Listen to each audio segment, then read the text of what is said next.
po sa atin ng Diyos. For us, for the taking, for the claiming, for the claiming.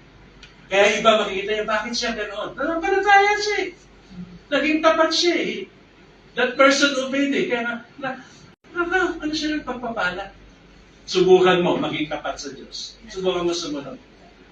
Magpapapalain ka rin. Amen? Because we are now promised land people, mga kapatid. Amen? Jesus has won the victory. No? The Lord has... Ito pa. At wala kang magagawa. I give them eternal life. Promise ng people na tayo. And they shall never perish. No one will snatch them out of my hand. Yan po tayo, tandaan nyo. Amen. That's who we are. No? Kung yung miraculous crossing, na-convince ng Diyos na ang Diyos ay nasa presensya, kasama ni Joshua, yung mga Israelite na mga Joshua, ang Diyos during the crossing ng Jordan River. Tayo po, hindi lang crossing, the cross itself. Amen? Tayo po, kasama lagi natin ang Diyos. Amen?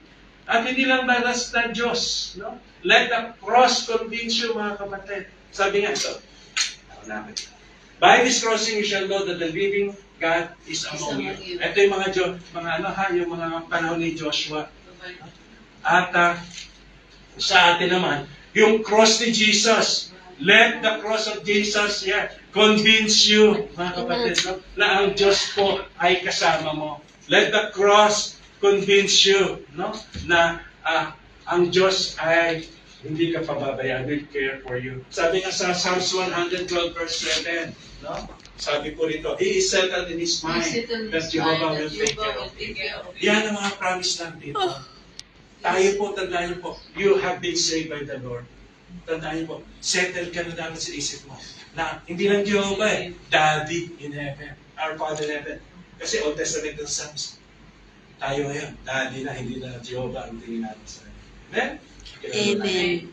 Okay, so, Romans 8:32. He who did not spare his own son, but gave him up for us all, how will he not also with him graciously give us all things?